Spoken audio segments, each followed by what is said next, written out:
el Canal de la Mancha con el empeño de saquear Londres y derrocar a la reina Isabel I. No hay quien pueda detenerla salvo la infantería. ¿Y con cuánta infantería cuenta Isabel I? Respuesta, con muy poca. Entre Inglaterra y su inminente destrucción tan solo se interpone una variopinta flota comandada por un gallardo corsario, Sir Francis Drake. Era un patriota, pero a su parecer un aspecto fundamental de la guerra era obtener un botín, saquear los tesoros del enemigo. La Armada Invencible.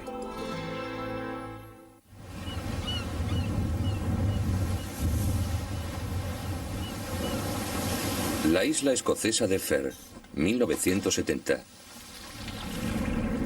El arqueólogo submarino Colin Martin realiza un asombroso descubrimiento. El pecio intacto de un barco perteneciente a la Armada Invencible. Looks like a gun carriage. It's the first gun carriage I've ever seen on an Armada wreck. Entre los artefactos recuperados, Martin halla atractivas pistas acerca del colosal enigma que rodea a la gran flota, incógnitas que han desconcertado a los historiadores durante centurias. ¿Cómo es posible que unas fuerzas tan imponentes fracasasen en su misión de conquistar Inglaterra, una guerra que España daba por ganada? When it's gun-mounted, it must have been extended at least halfway across the deck.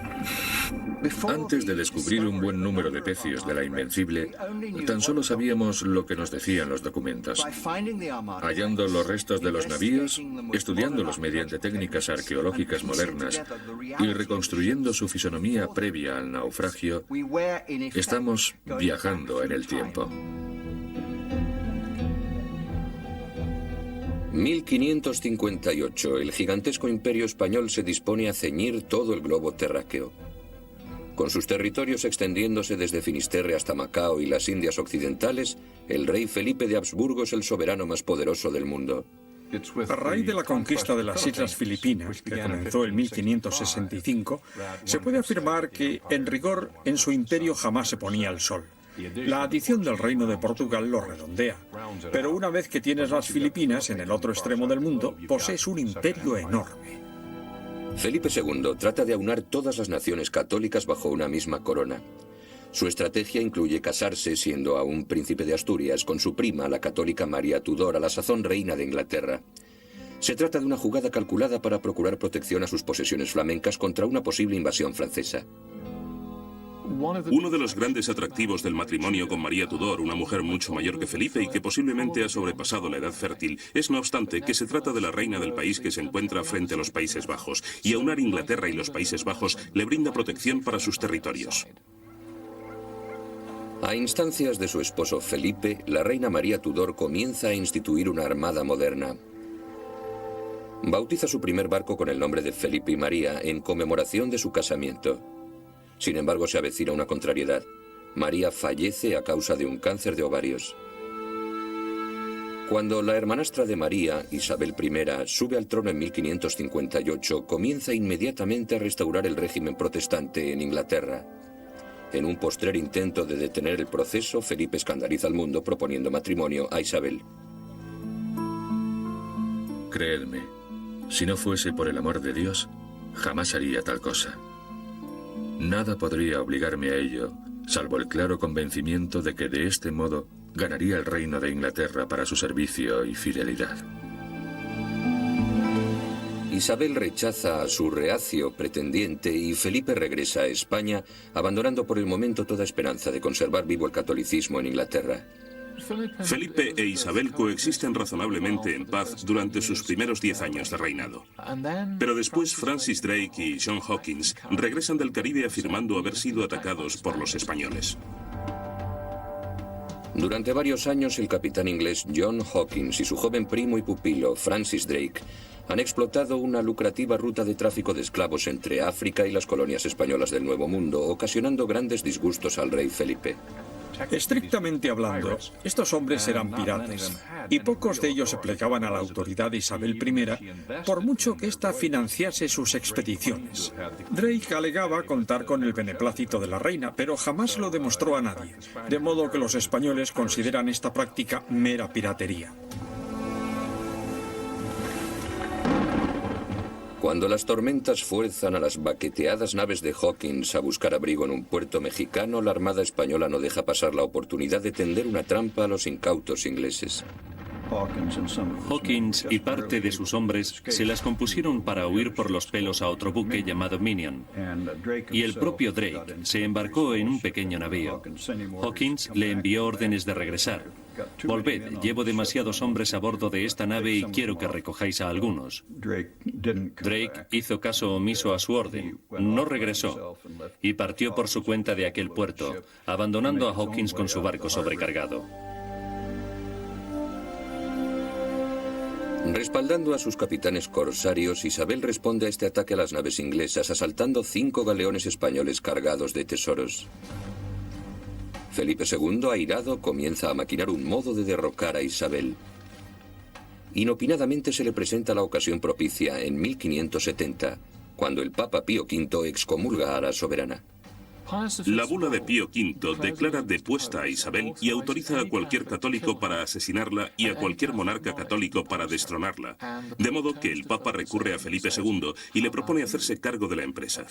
Al principio el rey no se muestra interesado. Sin embargo, un agente papal destinado en Inglaterra, Roberto Ridolfi, se presenta en la corte española y dice: «He urdido una conspiración para vos». El intrincado plan de Ridolfi para asesinar a Isabel y sustituirla por la católica reina de Escocia María Estuardo intriga a Felipe. Promete enviar fuerzas invasoras a fin de secundar la insurrección, si bien jamás llega a estallar. Los espías de Isabel descubren el complot. Arresta a los conjurados. A raíz de la maquinación de Ridolfi, Isabel está dispuesta a cooperar con cualquier opositor a Felipe II. Isabel comienza a proveer descaradamente de fondos y tropas a los revoltosos holandeses a fin de sostener su guerra contra España. Más adelante pone en práctica una campaña para atacar a Felipe donde más le duele, en su bolsa. A partir de 1572, Isabel comisiona a Hawkins y Drake para emprender una serie de expediciones corsarias. Con la mayor frescura saquean las posesiones españolas de la cuenca del Caribe, capturando un sinnúmero de ricos botines. Francis Drake adquiere una reputación casi mítica entre los españoles a causa de sus diestras y audaces hazañas. Cada vez que enviaban informes a la metrópoli, en lugar de escribir que se había producido, decían: «Hemos padecido la peor correría pirata imaginable». No solo es un pirata y por añadidura inglés, sino que se trata de Drake, el dragón. Cuando Felipe II envía una inmensa flota a la caza de Drake, el artero navegante pone rumbo oeste y regresa a Inglaterra circuyendo el globo, convirtiéndose así en el primer inglés que logra semejante proeza. Se trata de una circunnavegación. Drake bate un récord al completar la vuelta al mundo, obteniendo un magnífico botín asaltando y asesinando. Y todo ello a expensas de Felipe II. Al rey prudente le hierve la sangre cada vez que recibe noticias de un nuevo golpe inglés, y sin embargo se resiste a contraatacar contundentemente. Por fin el rey se ve obligado a tomar la iniciativa en 1585 cuando Drake traslada sus razias a los puertos gallegos, según se dice profanando iglesias y atacando a curas y monjas. Es la guerra. Y Felipe II escribe de inmediato al Papa diciéndole: «Santidad, ahora estoy listo para hacer cuanto me pedisteis. Destruiré a Isabel y lo haré ya».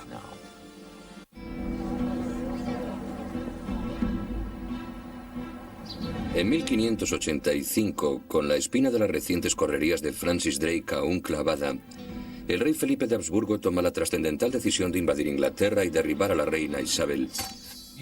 Escribe a sus comandantes más destacados, el duque de Parma, que está al mando de las tropas de los Países Bajos, y el marqués de Santa Cruz, almirante de la flota de Lisboa, y les dice: «Quiero invadir Inglaterra, ofrecedme un plan».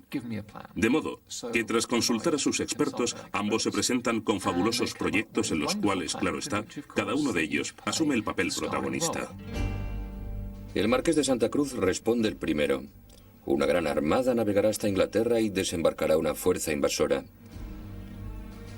18 días más tarde, el duque de Parma remite a su rey una misiva de 28 páginas en la que detalla su plan. Una ofensiva relámpago sobre Londres por parte de sus tercios de Flandes. Tanto el de Santa Cruz como el de Parma presentaron sus respectivos ardides a Felipe II, y este los revisó y comenzó a urdir su propia estrategia. Felipe, tomando una funesta decisión, ordena que se combinen ambos planes. El marqués de Santa Cruz zarpará de Lisboa al mando de una gigantesca armada, se reunirá con el ejército de Flandes del duque de Parma y juntos sitiarán Londres. Tan grandiosa táctica enamora a Felipe hasta tal punto que parece ciego ante los riesgos inherentes al intento de aunar dos grandes contingentes militares separados por 1800 kilómetros. Todos los oficiales españoles que algo sabían acerca de estas cuestiones habían admitido que el plan flaqueaba en lo fundamental. Cuando el marqués de Santa Cruz, cargado de razón, dice «¿Cómo vamos a tener buen tiempo en el Canal de la Mancha?», el rey le responde «Dios proveerá». La verdad es que se trata de un pobre sucedáneo de la estrategia. Apenas se ha secado la tinta del secreto plan de invasión tramado por Felipe cuando los espías de Isabel la ponen al corriente. Hace tiempo que la reina sospecha de una posible invasión por parte de Felipe. De modo que en 1583, y en previsión de tal suceso, había fundado una comisión real para la Armada. La comisión continúa la labor que comenzara en tiempos del matrimonio de Felipe con la reina María Estuardo, aunque con ciertas variaciones. Todos los nuevos buques se diseñan y construyen para ser más rápidos, presentando una proa más baja y castillos de popa, líneas más puras y cubiertas de cañones más largas. El galeón rápido, que es una nave muy estilizada y veloz, muy fácil de maniobrar y equipada con artillería pesada, era completamente distinto al navío de transporte de tropas español, que en rigor no servía más que para desembarcar las tropas invasoras. Además, Isabel ordena que sus antiguos buques se retiren del servicio y se reacondicionen para incrementar asimismo su velocidad. El Felipe y María, construido en honor al rey Felipe, es rebautizado con el nombre de Nonpareil y se dispone para atacarlo. Una de las grandes ironías de la historia es que cuando Felipe vino a Inglaterra en su juventud, una de las pocas cosas que hizo fue emprender la modernización de la marina inglesa. Esos mismos barcos, unos años más tarde, estarán a la vanguardia de la defensa inglesa contra la propia armada de Felipe. A fin de ganar tiempo para disponer sus defensas, Isabel azuza una vez más a Sir Francis Drake. El 29 de abril de 1587, el marino perpetra un osado ataque sorpresa en la bahía de Cádiz, donde se están aderezando muchos barcos de la Armada Española. Drake cruzó el puerto cañoneando y abordando las naves. Arrambló con todo lo que quiso y quemó cuanto no pudo llevarse. En menos de un día, Drake saquea y destruye 2 docenas de buques de guerra. Temiendo que a renglón seguido el desvergonzado pirata tienda una celada a la flota del Tesoro, Felipe ordena al de Santa Cruz que conduzca los 37 navíos restantes en persecución del inglés. La táctica de Isabel surte su efecto. Los preparativos de la Armada se ven radicalmente interrumpidos. La destrucción sembrada por Drake en el puerto de Cádiz retrasó a los españoles cerca de un año, y todo el trabajo invertido en la flota hasta entonces tenía que rehacerse. Santa Cruz tarda 5 meses en regresar con una flota diezmada por las tempestades y las enfermedades y acucientemente necesitada de reparaciones. Sin embargo, el rey siente la urgencia de fretar la armada. Para Felipe se ha convertido en un pozo financiero sin fondo, de modo que insiste al de Santa Cruz. Es tanto el tiempo que se ha perdido hasta ahora, que cada hora de dilación me causa más aflicción de la que podáis imaginar. Os encomiendo y ordeno con la mayor severidad que partáis antes de que finalice el mes corriente. Santa Cruz es incapaz de satisfacer las demandas del rey. Contrae el tifus y fallece el 9 de febrero, abandonando una armada desquiciada en ausencia de su almirante. El rey debe encontrarle un sustituto inmediatamente. En Lisboa nadie cuenta con la experiencia ni el estatus social necesarios para comandar una flota tan aristocrática. La Armada ha atraído a sus filas a todo tipo de notables españoles, así que quien quiera que asuma la responsabilidad del marqués debe gozar de distinción social. Así las cosas, el duque de Medina Sidonia es el candidato lógico. Pese a ostentar un título y un linaje adecuados para el cargo, Medina Sidonia carece de experiencia naval. Cuando Medina Sidonia recibió el nombramiento de manos de Felipe, al parecer se quedó estupefacto. Era consciente de los problemas y, a mi juicio, sabía perfectamente que no era el hombre idóneo. No dudo que vuesa majestad me otorgará la merced que humildemente le suplico, y no me encomendará un menester del que a buen seguro no podré responder a satisfacción, puesto que ni sé ni entiendo de él. Me falta la salud precisa para navegar y no dispongo de dineros que gastar en la empresa. ¿Y por qué, se preguntarán, sigue adelante el rey? La respuesta es muy interesante. Los secretarios del rey leen la misiva, pero no se la transmiten. Responden directamente a Medina Sidonia. No se la hemos mostrado al rey, porque todo el mundo sabe que se os ha encomendado esta misión. Y si se supiese que habéis escrito en términos tan pusilánimes, quedaríais desacreditados inmediatamente. Se trata de una amenaza bien tangible y surte efecto. Al cabo de una semana, Medina Sidonia cabalga hacia Lisboa. Ahora la suerte de la armada se encuentra en manos del reluctante e imperito duque de Medina Sidonia de 38 años. Tras la muerte inesperada del marqués de Santa Cruz, el rey Felipe II se apresura a buscarle un sustituto capaz de poner a punto la grandiosa armada invencible. Se decide por el duque de Medina Sidonia. Felipe II lo nombra comandante. Él se muestra remiso, pero acude a Lisboa y, sorpresa, al cabo de 6 semanas, la armada se hace a la mar. En 6 semanas zarpa. No está mal.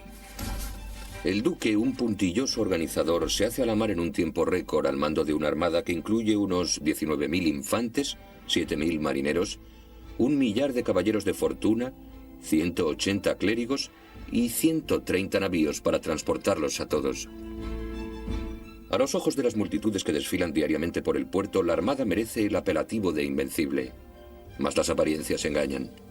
A fin de obtener los barcos necesarios para una empresa de tal envergadura, Felipe de Habsburgo hubo de esquilmar todo su imperio, principalmente a costa de los navíos mercantes que se reconvirtieron en buques de guerra. La armada es, en gran medida, una mezcolanza, se podría decir. Los tipos de nave eran variados, las baterías de cañones disparejas, las tripulaciones eran diversas, todo carecía de auténtica uniformidad. A fin de armar a esta dispar flota, Medina Sidonia requisa todos los cañones que encuentra en el vasto imperio español y apremia las fundiciones para que fabriquen más piezas de artillería. En su prisa por desplegar la armada, la cantidad prima sobre la calidad. A resultas de tanta precipitación, buena parte de los 2.431 cañones de la flota es de muy pobre factura. Sus diferencias son extraordinarias. Por ejemplo, el escuadrón castellano, que cuenta con barcos muy buenos, carece de artillería suficiente. Monta cañones de 12 libras, que no están mal para vérselas con corsarios y piratas, pero no sirven para encarar una batalla naval. El 25 de mayo de 1588, Medina Sidonia despacha un correo al duque de Parma, comandante de las tropas terrestres de los Países Bajos, informándole de que la armada invencible se hace a la mar. Recomienda al de Parma que comience a disponer sus tropas para el encuentro y subsiguiente conquista de la Inglaterra protestante. Bautizada con el nombre oficial de Felicísima Armada y bajo el pendón de la Cruzada Católica, Felipe considera a su flota imbatible, amparada por la mano de Dios. En sus instrucciones a la armada, hace hincapié en la sagrada empresa que la flota se dispone a acometer. Proscribe expresamente la blasfemia, la sodomía y las mujeres a bordo, todo cuanto pudiese comprometer el cariz religioso de la expedición. Pronto, el destino pone a prueba las convicciones de Felipe, ya que la invencible ha de vérselas con una intempestiva borrasca.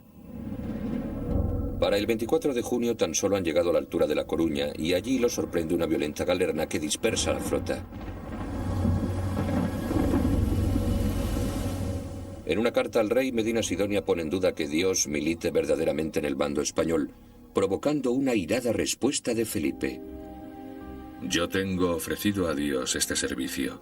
Adelantaos pues a lo que os toca.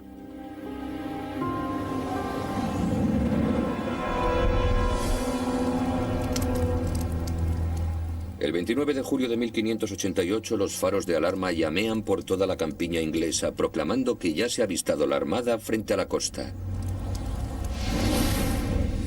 Circula la famosa anécdota de que Sir Francis Drake estaba jugando a la petanca en el Hoe de Plymouth al recibir las nuevas, y el capitán respondió altanero: Tenemos tiempo de sobra para terminar la partida y derrotar a los españoles. Si bien la anécdota probablemente sea apócrifa, lo cierto es que los ingleses no embarcaron inmediatamente. Con los vientos y la marea en dirección a Plymouth, se encontraban atrapados en su propio puerto. El almirante Juan Martínez de Recalde, segundo comandante de la Armada, repara en que la flota inglesa se encuentra en un aprieto. Así que envía un mensaje a Medina Sidonia recomendándole un ataque a gran escala al puerto de Plymouth.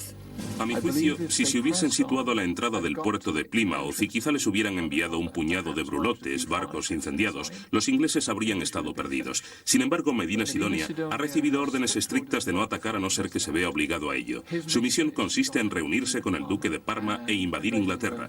Por consiguiente, decide ignorar a quienes le sugieren atacar Plymouth y continúa avanzando por el Canal de la Mancha, permitiendo así que los ingleses salgan y los combatan. Se libraron por los pelos. Pienso que fue un error. Al alba del 31 de julio, los vigías de la Armada descubren con sorpresa que una gran flota ha aparecido como por arte de magia por Barlovento. Haciendo un esfuerzo hercúleo, las 70 naves inglesas han salido del puerto de Plymouth remolcadas por botes de remos. Amparada por la oscuridad, la flota del almirante Charles Howard ha rodeado a la Armada y goza de la gran ventaja de estar situada a Barlovento. En una batalla naval, el bando que se encuentra contra el viento tiene las de ganar. De modo que situarse a Barlovento, como se dice más apropiadamente, te confiere una ventaja inmediata sobre tu enemigo. Y los ingleses se situaron de este modo desde el principio. Al verse enfrentada a la flota inglesa, la Armada maniobra con destreza, adoptando una formación de batalla en forma de media luna, con los navíos más robustos en las alas de vanguardia y los más frágiles protegidos en el interior. Los ingleses debieron de pensar: Dios mío, estos tipos saben lo que se hacen, ya que se trata de una hazaña naval impresionante. Resulta difícil imaginar cuán imponente debió de resultarles la Invencible a los ingleses la primera vez que la divisaron. Posiblemente se trataba de la mayor concentración que nadie hubiera visto. La excelente disciplina que los españoles demostraban en la formación convertían a la Armada en un objetivo demasiado formidable para atacarlo. Y los ingleses, al principio al menos, no tenían ni la más remota idea de cómo acometerla. Cual David encarándose a Goliat, los navíos ingleses se aproximan a la Armada con cautela, escogiendo uno de los buques de la parte externa de la formación como blanco de su cañoneo desde la lejanía. El San Juan de Portugal, buque insignia del almirante Juan Martínez de Recalde, es la víctima del primer asalto, recibiendo más de 300 impactos. Pese a que la lejanía del atacante minimiza los daños, Recalde teme que su miscelánea artillería no sea rival para la superioridad inglesa en potencia de fuego. Puesto que nuestras naves mediterráneas no están dotadas de tanta artillería pesada como las enemigas, éstas se aproximarán y nos infligirán cuantiosos daños. El barco de Recalde sobrevive a la primera jornada de batalla. Sin embargo, otros navíos españoles no tienen tanta fortuna. Un buque llamado San Salvador estalló y hubo de ser evacuado por los españoles.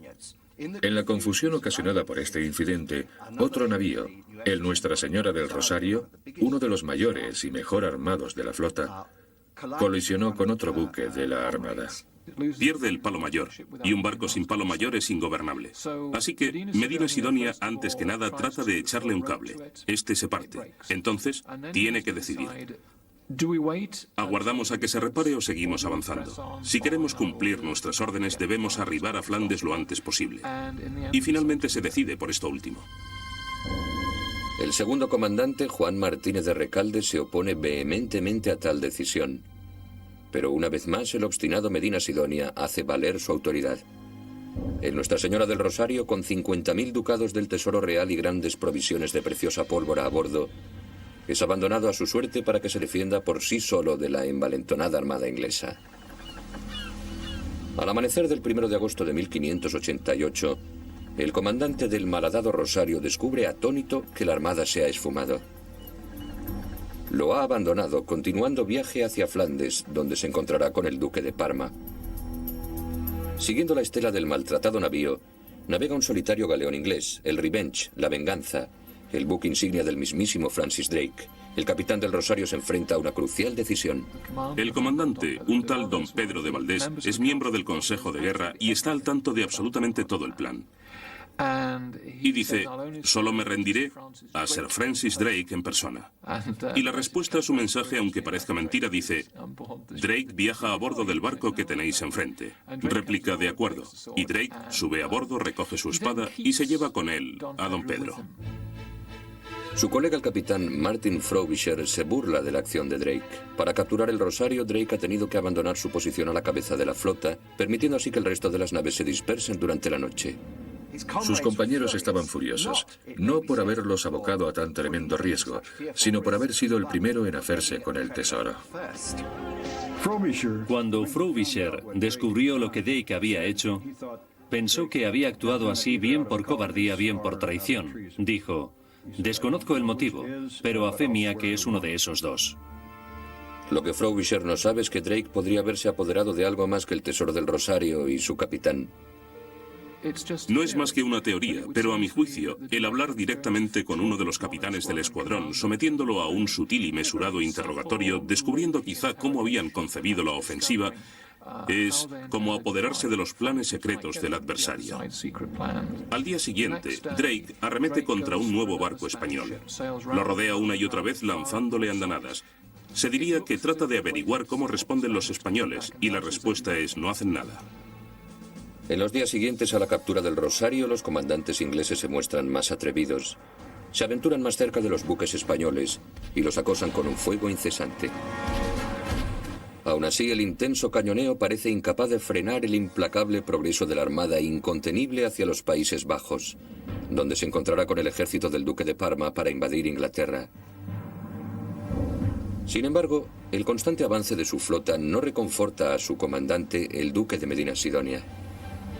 Pese a haber despachado mensajeros diariamente, Medina Sidonia aún no ha recibido una sola misiva del duque de Parma. Le escribe casi a diario. Querido duque, aún no he recibido noticias de vos. ¿Qué sucede? Y se diría que jamás la recibe. Resulta muy difícil navegar hasta los Países Bajos a golpe de remo o de vela y regresar. En el siglo XVI, las comunicaciones constituían un grave problema. Nosotros estamos tan acostumbrados a la comunicación instantánea que no nos hacemos a la idea del alcance de la dificultad. Desde luego, es uno de los grandes defectos de la campaña. Medina Sidonia convoca un consejo de guerra que recomienda fondear la armada en el protegido puerto del extremo opuesto de la isla de Wight, hasta que se reciba la confirmación de que las tropas del duque de Parma están listas para zarpar de los Países Bajos y salir al encuentro de la Invencible. El 4 de agosto de 1588, Medina Sidonia ordena poner rumbo al puerto. Pero los ingleses se habían apercibido de sus intenciones. El escuadrón costero, comandado por Martin Frobisher, se interpone entre los españoles y la costa, y a resultas de ello, los españoles se ven empujados hacia unos bajíos considerablemente peligrosos. Tras impedir la entrada de la armada a puerto, los almirantes Howard, John Hawkins y Francis Drake conducen sus escuadrones sin temor hasta situarse en medio de la armada, batiéndola con un fuego sin tregua. La feroz batalla se prolonga durante horas, y al disiparse el humo, la armada se ha alejado del refugio que le brindaba la isla de Wight. Ambos bandos saben que los españoles no tendrán ocasión de detenerse entre la isla de Wight y el paso de Calais. Posiblemente por eso apenas se lucha durante los 3 días siguientes. Medina Sidonia no tiene más opción que continuar confiando ciegamente en que el de Parma esté listo para el encuentro. Sus esperanzas se truncan al día siguiente, cuando por fin llega un correo para informarle de que el duque aún no ha embarcado un solo barril de cerveza. ¿Para qué hablar de los soldados? Lo que menos se imaginaba es que el duque no había recibido el primer mensaje, en el que se le informaba de que la armada había partido de España hasta aquel mismo día. Era imposible que estuviese dispuesto, pero hace cuanto puede. Dispone sus tropas, marcha con ellas hacia la costa y comienza a embarcarlas. Los diversos legados que van y vienen traen variadas versiones acerca de la marcha de los preparativos de Parma. Hay quienes dicen que necesita un par de días, otros que quizá 2 semanas. Medina Sidonia recurre a su última y desesperada opción. Se arriesgará a anclar la armada en el puerto de Calais y allí aguardará la llegada de las tropas del duque de Parma a bordo de sus gabarras. El comandante sabe que si aguanta el tiempo suficiente aún es posible lograr la reunión y alzarse con la victoria. La suerte del régimen Tudor depende de cuanto suceda en las siguientes 36 horas. El único obstáculo interpuesto entre la armada y la invasión es la flota inglesa. No había fortificaciones entre la costa de Kent, donde Parma tenía previsto desembarcar, y Londres. Bajo las órdenes de un experto comandante como el de Parma, habrían conquistado Londres y quizá capturado a la reina. El almirante Charles Howard es consciente de que la victoria depende de su próxima decisión. Debe asestar un golpe decisivo. Decide atacar con brulotes. Se prende fuego a 8 embarcaciones cargadas de materiales combustibles y la corriente se encarga de arrastrar las bombas flotantes hacia la flota española. Los barcos incendiados pasarían entre los navíos fondeados de la armada y, según se esperaba, los incendiaría. Y lo que es más importante, cundiría el pánico. Y en efecto, esta es la única ocasión en que el terror se apodera de los españoles. Hasta entonces, su disciplina había sido tremenda, pero se dejaron llevar por el pánico, cortaron los cables de las anclas y el viento los dispersó hacia el Mar del Norte. A la mañana siguiente, Medina Sidonia descubre que tan solo 5 buques españoles permanecen anclados, rodeados por la totalidad de la flota inglesa. Esta era la oportunidad que buscaban los ingleses. Habían disuelto la armada y la habían conducido hacia el Mar del Norte. Ahora ya podían atacarla con todas sus fuerzas. Medina Sidonia y el fiel Recalde maniobran con bravura para plantar cara al asalto. Este se desata con abrasadora intensidad. El galeón de Medina, el San Martín, recibe 107 impactos directos en su casco, mástiles y velamen. Los ingleses atacan desde tan cerca que entre los barcos se puede intercambiar insultos. El comandante español echó mano de sus garfios de abordaje y gritaba a los ingleses que le dejasen aproximarse y luchasen como hombres. Los increpaba. Ingleses cobardes, gallinas luteranas, venid a pelear. Otras naves españolas regresan y se suman a la batalla, pero en vano. El torbellino inglés es implacable.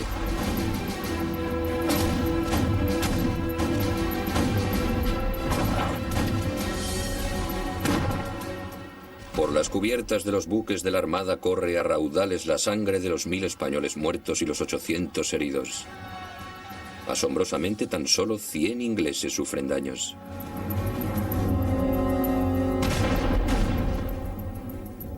La agresión finaliza cuando los barcos ingleses agotan su munición, pero el daño ya está hecho. Durante el acaloramiento de la batalla, la fuerte corriente ha arrastrado a los maltrechos y diseminados navíos españoles hacia el Mar del Norte, donde ya no tendrán oportunidad alguna de reunirse con el duque de Parma. Rehusando admitir su derrota, Medina ordena que la flota se reagrupe. Al negarse algunos barcos, el duque, furioso, manda ahorcar in situ a uno de los capitanes insumisos, dejando su cuerpo pendiente del penol como advertencia. Manda llamar a Recalde como segundo comandante que es, pero este responde no iré, puesto que de todos modos ya nadie me obedece. Finalmente, incluso Medina Sidonia se ve obligado a reconocer su fracaso. Es consciente de que su flota es incapaz de hacer frente a las fuertes corrientes y poner proa al Canal de la Mancha, y sin ella, el ejército de Parma no puede invadir Inglaterra. Por sorprendente que pueda parecer, una flota inglesa inferior ha derrotado a la aparentemente imparable armada invencible.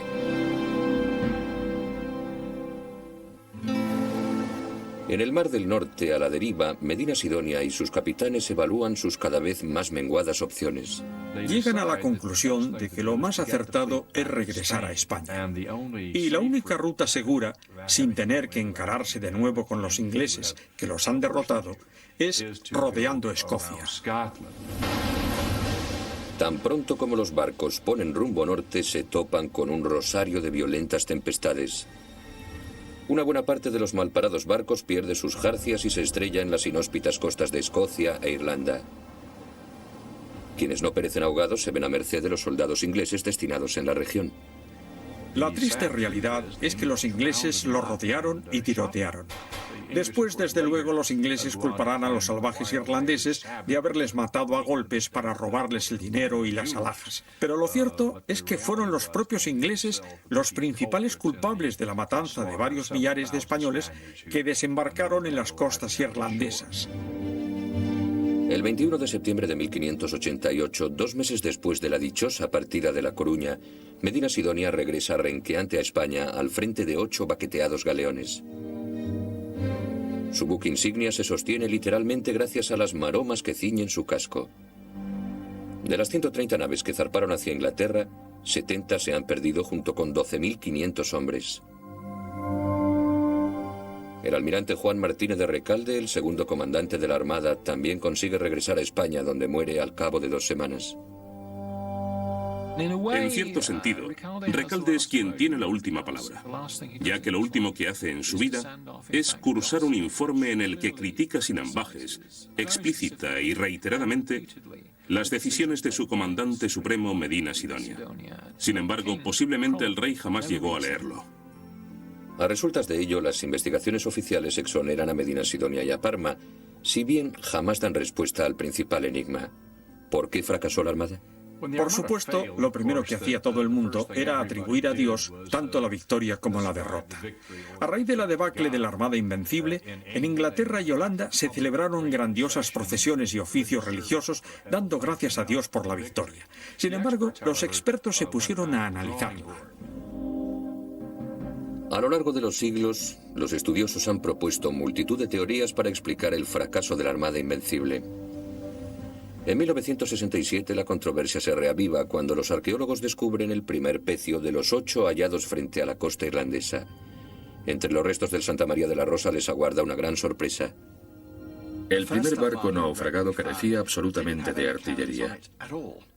Pero lo que realmente nos sorprendió fue hallar una gran pila de proyectiles, ya que los historiadores nos dicen que la Armada fue derrotada, o al menos es una de las razones, porque se le agotó la munición. Esto sucede varios años antes de que el doctor Colin Martin descubra la siguiente pieza del rompecabezas: cañones intactos. Algunos de los gigantescos cañones presentan graves defectos de fabricación, por lo que son proclives a estallar. Sin embargo, todos comparten un problema común. El doctor Martin repara en que entre la mezcolanza de cañones, cada uno de ellos precisa de un calibre distinto, un sistema terriblemente confuso e inoperante cuando se está librando una batalla. Los españoles se enfrentaron a enormes problemas para distribuir la munición adecuada para los cañones adecuados en los barcos adecuados.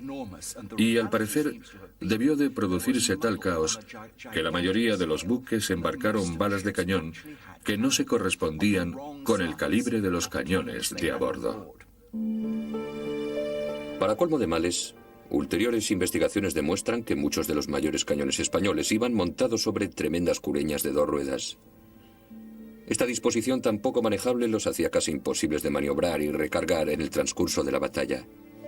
En definitiva, los españoles lanzaban una andanada y a continuación tenían grandes dificultades para volver a disparar. En cambio, los ingleses, al haber desarrollado tácticas de artillería portátil, podían cargar y volver a cargar durante todo el combate, gracias al reducido tamaño de sus cureñas navales. Esta fue su arma secreta en 1588. ¿Pudo ser este talón de Aquiles lo que descubrió Sir Francis Drake al capturar el Rosario y a su capitán, don Pedro de Valdés? ¿Fue esta la clave secreta que finalmente permitió a la flota inglesa infligir tales daños a la Armada en el paso de Calais? Drake es un hombre muy desenvuelto, habla castellano. Es muy fino y educado.